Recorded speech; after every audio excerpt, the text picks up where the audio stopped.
अथ द्वितीयसमुल्लासारम्भः। अथ शिक्षां प्रवक्ष्यामः। मातृमान् पितृमानाचार्यवान् पुरुषो वेद। यह शतपथ ब्राह्मण का वचन है।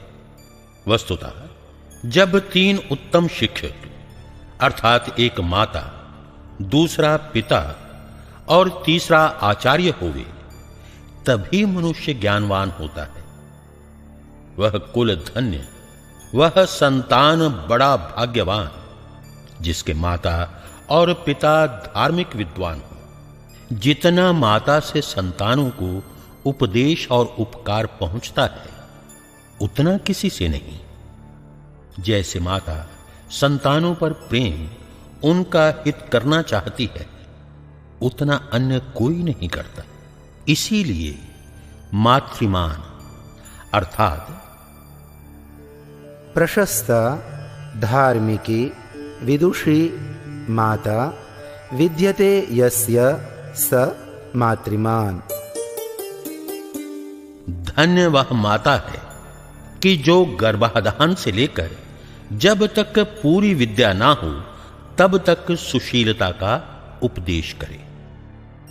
माता और पिता को अति उचित है कि गर्भाधान के पूर्व, मध्य और पश्चात मादक द्रव्य, मद्य, दुर्गंध, रूक्ष, बुद्धिनाशक पदार्थों को छोड़ के जो शांति, आरोग्य, बल, बुद्धि, पराक्रम और सुशीलता से सभ्यता को प्राप्त करें, वैसे घृत, दुग्ध, मिष्ट, अन्नपान आदि श्रेष्ठ पदार्थों का सेवन करें कि जिससे रजस वीर्य भी दोषों से रहित होकर अत्युत्तम गुण युक्त हो।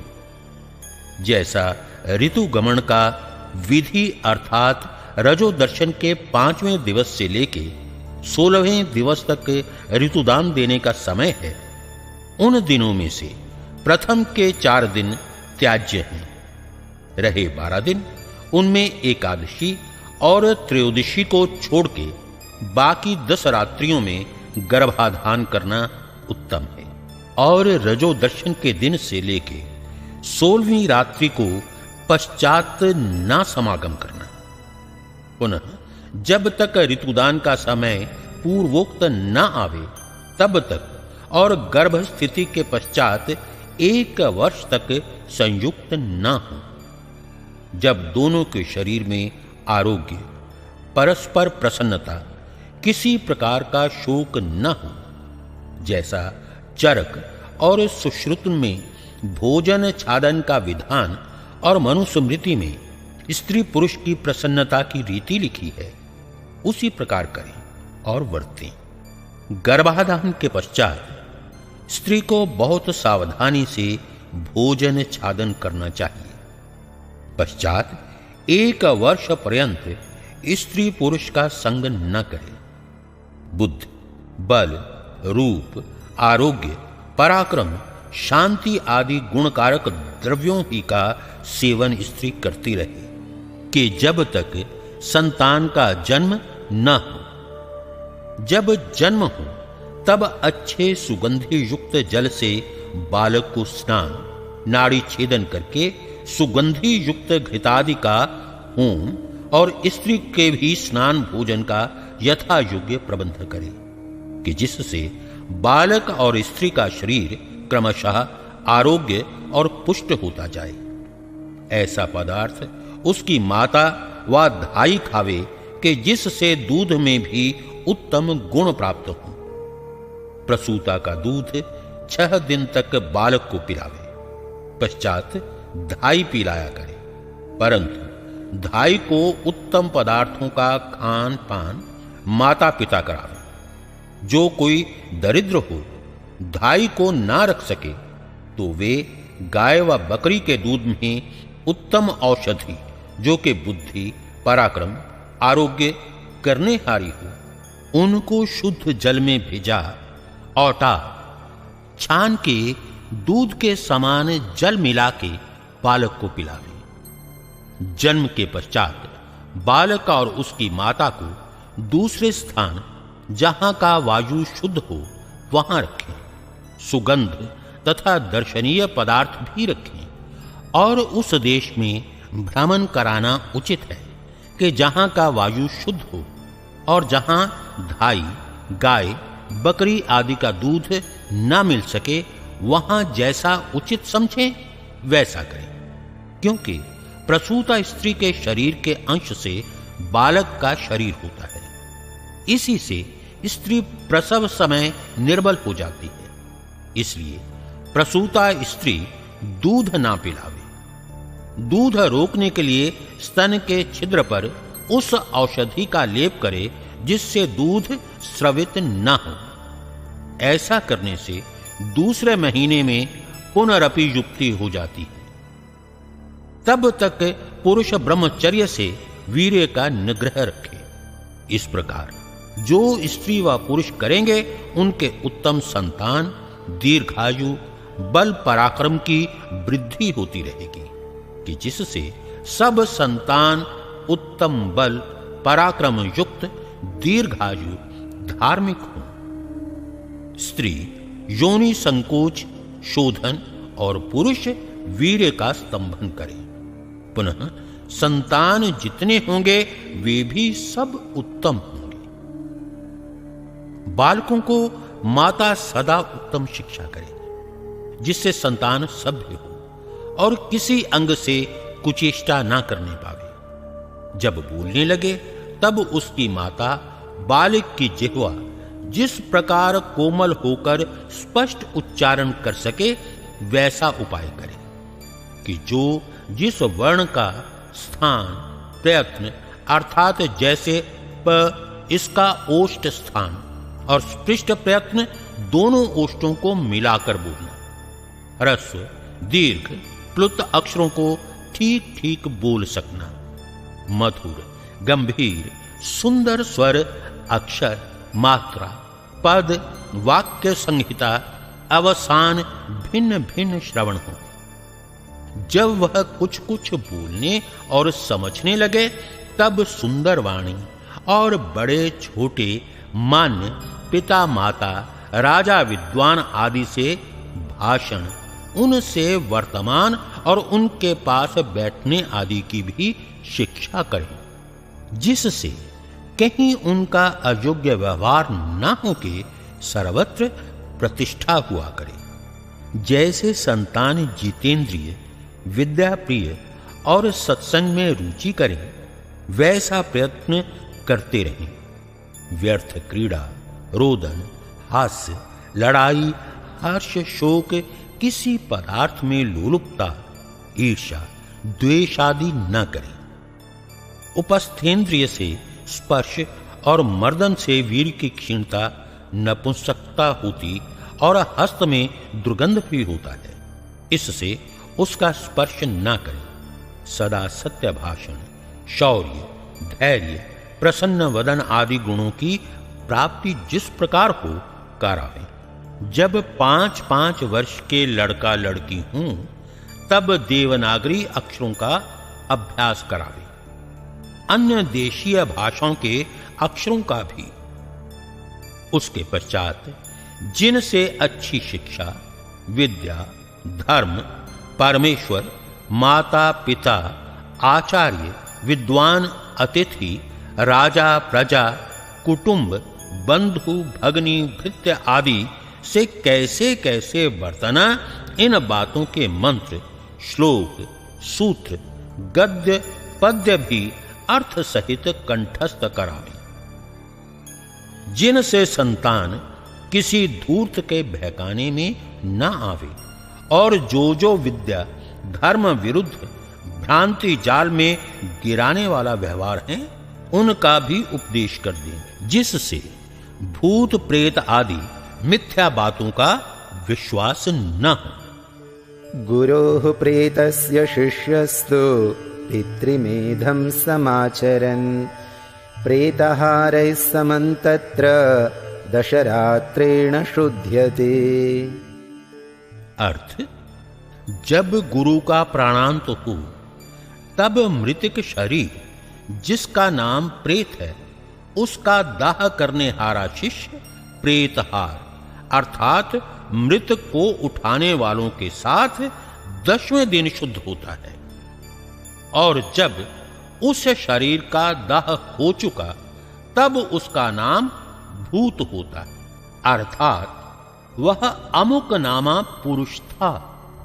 जितने उत्पन्न हो वर्तमान में आके न रहें, वे भूतस्थ होने से उनका नाम भूत है। ऐसा ब्रह्मा से लेके आज पर्यंत के विद्वानों का सिद्धांत है। परंतु जिसको शंका, कुसंग, कुसंस्कार होता है, उसको भय और शंकारूप भूत, प्रेत, शाकनी, डाकनी आदि अनेक भ्रमजाल दुखदायक होते हैं।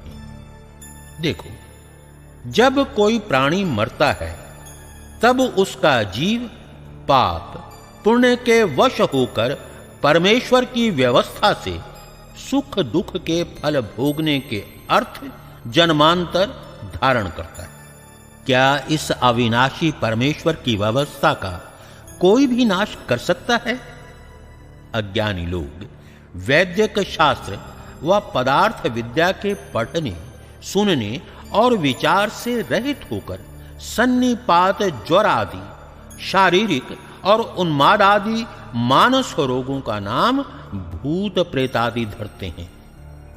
उनका औषध सेवन और पथ्यादि उचित व्यवहार न करके उन धूर्त, पाखंडी, महामूर्ख, अनाचारी, स्वार्थी, भंगी, चमार, शूद्र, म्लेच्छादि पर भी विश्वासी होकर अनेक प्रकार से ढोंग, छल, कपट और उच्छिष्ट भोजन, डोरा, धागा और मिथ्या मंत्र यंत्र बांधते बंधवाते फिरते हैं।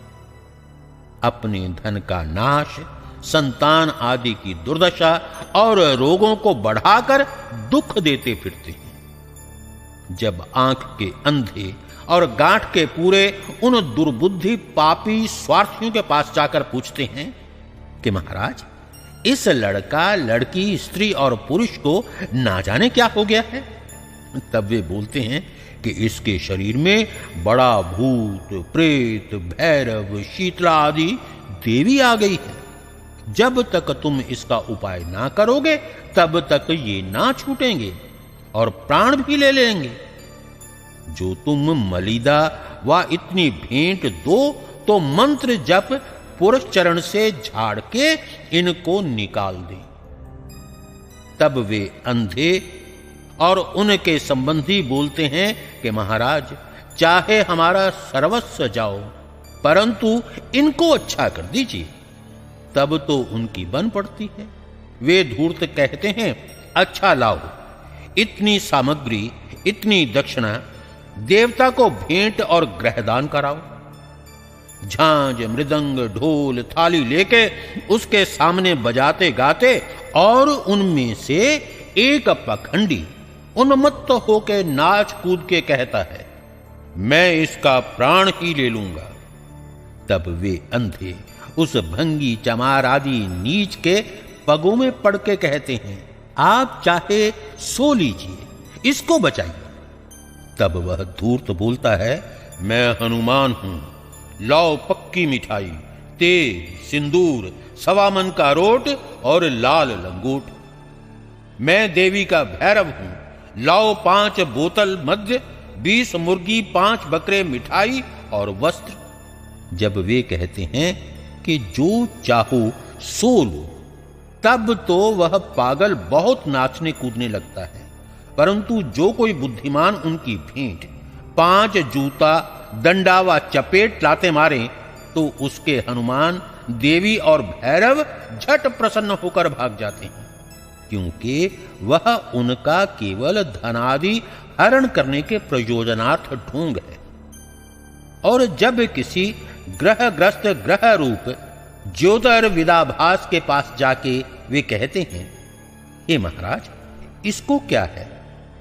तब वे कहते हैं कि इस पर सूर्य आदि क्रूर ग्रह चढ़े हैं। जो तुम इनकी शांति, पाठ, पूजा, दान कराओ तो इसको सुख हो जाए।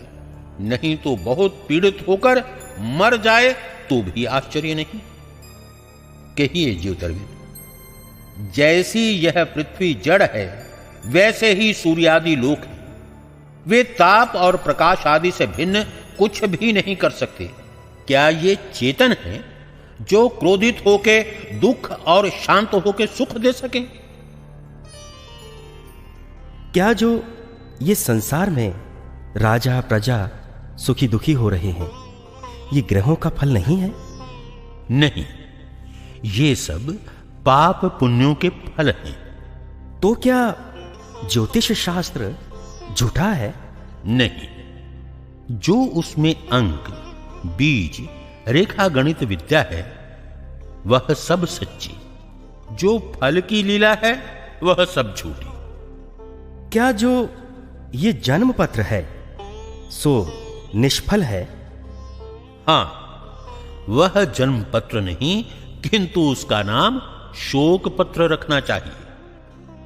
क्योंकि जब संतान का जन्म होता है तब सबको आनंद होता है, परंतु वह आनंद तब तक होता है कि जब तक जन्म पत्र बनके ग्रहों का फल ना सुने। जब पुरोहित जन्म पत्र बनाने को कहता है तब उसके माता पिता पुरोहित से कहते हैं, महाराज आप बहुत अच्छा जन्म पत्र बनाइए। जो धनाढ्य हूं तो बहुत सी लाल पीली रेखाओं से चित्र विचित्र, और निर्धन हूं तो साधारण रीति से जन्म पत्र बना के सुनाने को आता है। तब उसके मां बाप ज्योतिषी जी के सामने बैठ के कहते हैं, इसका जन्म पत्र अच्छा तो है? ज्योतिषी कहता है, जो है सो सुना देता हूं। इसके जन्म ग्रह बहुत अच्छे और मित्र ग्रह भी बहुत अच्छे हैं, जिनका फल धनाढ्य और प्रतिष्ठावान जिस सभा में जा बैठेगा तो सबके ऊपर इसका तेज पड़ेगा, शरीर से आरोग्य और राज्यमानी होगा। इत्यादि बातें सुन के पिता आदि बोलते हैं, वाह वाह ज्योतिषी जी, आप बहुत अच्छे हैं। ज्योतिषी जी समझते हैं इन बातों से कार्य सिद्ध नहीं होता। तब ज्योतिषी बोलता है, ये ग्रह तो बहुत अच्छे हैं, परंतु ये ग्रह क्रूर हैं, अर्थात फलाने फलाने ग्रह के योग से 8 वर्ष में इसका मृत्यु योग है। इसको सुन के माता पिता आदि पुत्र के जन्म के आनंद को छोड़ के शोक सागर में डूबकर ज्योतिषी से कहते हैं कि महाराज जी अब हम क्या करें? तब ज्योतिषी जी कहते हैं, उपाय करो। गृहस्थ पूछे, क्या उपाय करें? ज्योतिषी जी प्रस्ताव करने लगते हैं कि ऐसा ऐसा दान करो, ग्रह के मंत्र का जप कराओ और नित्य ब्राह्मणों को भोजन कराओगे तो अनुमान है कि 9 ग्रहों के विघ्न हट जाएंगे। अनुमान शब्द इसलिए है कि जो मर जाएगा तो कहेंगे हम क्या करें, परमेश्वर के ऊपर कोई नहीं है। हमने तो बहुत सा यत्न किया और तुमने कराया, उसके कर्म ऐसे ही थे। और जो बच जाए तो कहते हैं कि देखो हमारे मंत्र, देवता और ब्राह्मणों की कैसी शक्ति है, तुम्हारे लड़के को बचा दिया। यहां ये बात होनी चाहिए कि जो इनके जप पाठ से कुछ ना हो तो दूने तिगने रुपए उन धूर्तों से ले लेने चाहिए, और बच जाए तो भी ले लेने चाहिए, क्योंकि जैसे ज्योतिषियों ने कहा कि इसके कर्म और परमेश्वर के नियम तोड़ने का सामर्थ्य किसी का नहीं, वैसे गृहस्थ भी कहें कि यह अपने कर्म और परमेश्वर के नियम से बचा है, तुम्हारे करने से नहीं। और तीसरे, गुरु आदि भी पुण्य दान करा के आप ले लेते हैं, तो उनको भी वही उत्तर देना जो ज्योतिषियों को दिया था। अब रह गई शीतला और मंत्र तंत्र यंत्र आदि, ये भी ऐसे ही ढूंढ मचाते हैं। कोई कहता है कि जो हम मंत्र पढ़ के डोरावा यंत्र बना देवें तो हमारे देवता और पीर उस मंत्र यंत्र के प्रताप से उसको कोई विघ्न नहीं होने देते। उनको वही उत्तर देना चाहिए कि क्या तुम मृत्यु, परमेश्वर के नियम और कर्म फल से भी बचा सकोगे? तुम्हारे इस प्रकार करने से भी कितने ही लड़के मर जाते हैं और तुम्हारे घर में भी मर जाते हैं, और क्या तुम मरण से बच सकोगे? तब वे कुछ भी नहीं कह सकते और वे धूर्त जान लेते हैं कि यहां हमारी दाल नहीं गलेगी। इससे इन सब मिथ्या व्यवहारों को छोड़कर धार्मिक, सब देश के उपकारकर्ता, निष्कपटता से सबको विद्या पढ़ाने वाले उत्तम विद्वान लोगों का प्रत्युपकार करना, जैसे वे जगत का उपकार करते हैं, इस काम को कभी ना छोड़ना चाहिए। और जितनी लीला रसायन, मारन, मोहन, उच्चाटन, वशीकरण आदि करना कहते हैं, उनको भी महापामर समझना चाहिए। इत्यादि मिथ्या बातों का उपदेश बाल्यावस्था ही में संतानों के हृदय में डालते कि जिससे स्वसंतान किसी के भ्रमजाल में पड़ के दुख ना पावे और वीर्य की रक्षा में आनंद और नाश करने में दुख प्राप्ति भी जना देनी चाहिए। जैसे देखो, जिसके शरीर में सुरक्षित वीर्य रहता है, तब उसको आरोग्य, बुद्धि, बल, पराक्रम बढ़ के बहुत सुख की प्राप्ति होती है। इसके रक्षण में यही रीति है कि विषयों की कथा, विषयी लोगों का संग, विषयों का ध्यान, स्त्री का दर्शन, एकांत सेवन, संभाषण और स्पर्श आदि कर्म से ब्रह्मचारी लोग पृथक रहकर उत्तम शिक्षा और पूर्ण विद्या को प्राप्त होंगे। जिसके शरीर में वीर्य नहीं होता, वह नपुंसक, महाकुलक्षणी, और जिसको प्रमेह रोग होता है, वह दुर्बल, निस्तेज, निर्बुद्धि, उत्साह, साहस, धैर्य, बल, पराक्रम आदि गुणों से रहित होकर नष्ट हो जाता है। जो तुम लोग सुशिक्षा और विद्या के ग्रहण, वीर्य की रक्षा करने में इस समय चूकोगे, तो पुनः इस जन्म में तुमको यह अमूल्य समय प्राप्त नहीं हो सकेगा। जब तक हम लोग गृह कर्मों के करने वाले जीते हैं, तभी तक तुमको विद्या ग्रहण और शरीर का बल बढ़ाना चाहिए। इसी प्रकार की अन्य अन्य शिक्षा भी माता और पिता करें। इसीलिए मातृमान, पितृमान शब्द का ग्रहण उक्त वचन में किया है। अर्थात जन्म से 5वें वर्ष तक बालकों को माता, 6 वर्ष से 8वें वर्ष तक पिता शिक्षा करें, और 9वें वर्ष के आरंभ में द्विज अपने संतानों का उपनयन करके आचार्य कुल में, अर्थात जहां पूर्ण विद्वान और पूर्ण विदुषी स्त्री शिक्षा और विद्यादान करने वाली हों, वहां लड़के और लड़कियों को भेज दें, और शूद्रादि वर्ण उपनयन किए बिना विद्याभ्यास के लिए गुरुकुल में भेज दें। उन्हीं के संतान विद्वान, सभ्य और सुशिक्षित होते हैं, जो पढ़ाने में संतानों का लाड़न कभी नहीं करते, किंतु ताड़ना ही करते रहते हैं। इसमें व्याकरण महाभाष्य का प्रमाण है। सामृतैः पाणिभिर्घ्नन्ति गुरवो नाविशोक्षितये, लालनाश्रयिणो दोषास्ताडनाश्रयिणो गुणाः।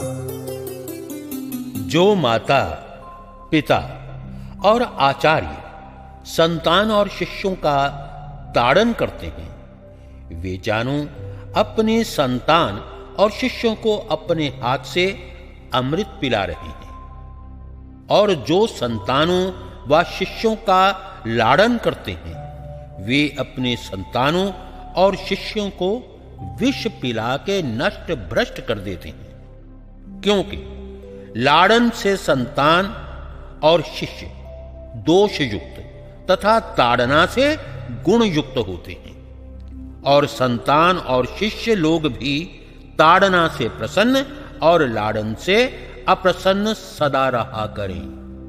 परंतु माता पिता तथा अध्यापक लोग ईर्ष्या द्वेष से ताड़न न करें, किंतु ऊपर से भय प्रदान और भीतर से कृपा दृष्टि रखें। जैसे अन्य शिक्षा की वैसी चोरी, जारी, आलस्य, प्रमाद, मादक द्रव्य, मिथ्या भाषण, हिंसा, क्रूरता, ईर्ष्या, द्वेष, मोह आदि दोषों को छोड़ने और सत्य आचार के ग्रहण करने की शिक्षा करें।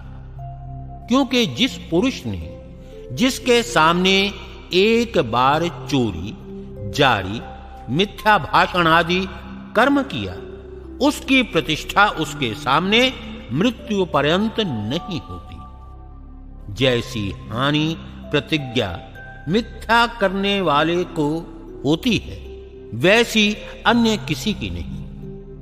इससे जिसके साथ जैसी प्रतिज्ञा करनी, उसके साथ वैसे ही पूरी करनी चाहिए।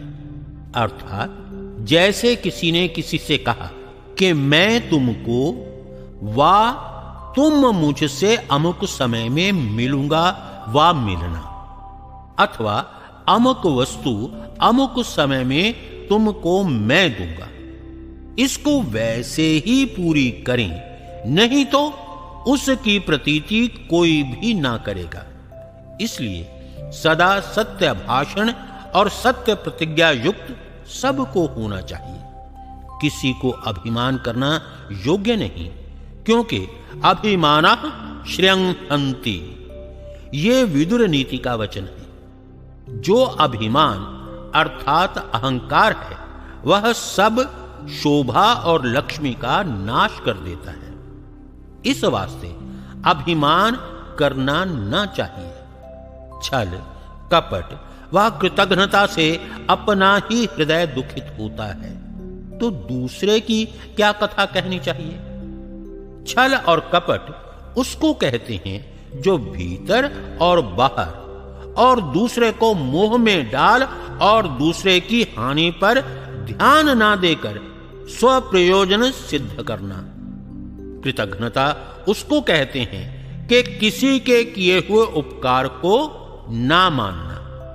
क्रोधादि दोष और कटु वचन को छोड़ शांत और मधुर वचन ही बोले और बहुत बकवाद ना करे। जितना बोलना चाहिए उससे न्यून व अधिक न बोले। बड़ों को मान्य दे, उनके सामने उठकर जाके उच्चासन पर बैठावे। प्रथम नमस्ते करे, उनके सामने उत्तम आसन पर ना बैठे। सभा में वैसे स्थान में बैठे जैसी अपनी योग्यता हो और दूसरा कोई ना उठावे। विरोध किसी से ना करे। संपन्न होकर गुणों का ग्रहण और दोषों का त्याग रखें। सज्जनों का संग और दुष्टों का त्याग अपने माता पिता और आचार्य की तन मन और धन आदि उत्तम उत्तम पदार्थों से प्रीति पूर्वक सेवा करें। यान्यस्माकं सुचरितानि तानि त्वयोपास्यानि नो इतराणि। इसका ये अभिप्राय है कि माता पिता आचार्य अपने संतान और शिष्यों को सदा सत्य उपदेश करें और ये भी कहें कि जो हमारे धर्मयुक्त कर्म हैं उनका ग्रहण करो और जो दुष्ट कर्म हो उनका त्याग कर दिया करो। जो सत्य जाने उनका प्रकाश और प्रचार करें।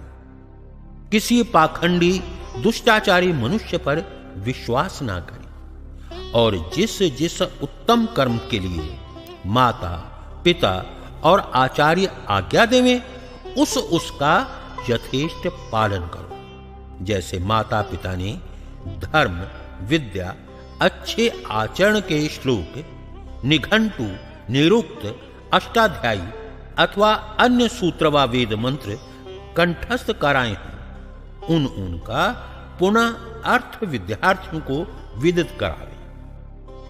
जैसे प्रथम समूलास में परमेश्वर का व्याख्यान किया है, उसी प्रकार मान के उसकी उपासना करें। जिस प्रकार आरोग्य, विद्या और बल प्राप्ति हो, उसी प्रकार भोजन, छादन और व्यवहार करावें, अर्थात जितनी क्षुधा हो उससे कुछ न्यून भोजन करें। मद्य, मांस आदि के सेवन से अलग रहें। अज्ञात गंभीर जल में प्रवेश न करें, क्योंकि जल जंतु और जो तरना ना जाने तो डूब ही जा सकता है। ना विज्ञाते जलाशय, यह मनु का वचन। अविज्ञात जलाशय में प्रविष्ट होके स्नान आदि न करें। दृष्टिपूतं न्यसेत्पादं वस्त्रपूतं जलं पिबेत्, सत्यपूतां वदेद्वाचं मनःपूतं समाचरेत्। अर्थ, नीचे दृष्टि कर ऊंचे नीचे स्थान को देख के चले, वस्त्र से छान कर जल पिए, सत्य से पवित्र करके वचन बोले, मन से विचार के आचरण करे। माता शत्रुः पिता वैरी, येन बालो न पाठितः, न शोभते सभा मध्ये, हंस मध्ये बको यथा। वे माता और पिता अपने संतानों के पूर्ण वैरी हैं, जिन्होंने उनको विद्या की प्राप्ति न कराई। वे विद्वानों की सभा में वैसे तिरस्कृत और कुशोभित होते हैं जैसे हंसों के बीच में बगुला। यही माता पिता का कर्तव्य, कर्म, परम धर्म और कीर्ति का काम है, जो अपने संतानों को तन, मन, धन से विद्या, धर्म, सभ्यता और उत्तम शिक्षा युक्त करना।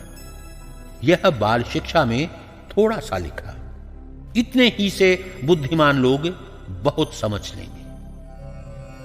इति श्रीमद्दयानंद सरस्वती स्वामिकृते सत्यार्थ प्रकाशे सुभाषा विभूषिते बालशिक्षा विषये द्वितीयः समुल्लासः संपूर्णः।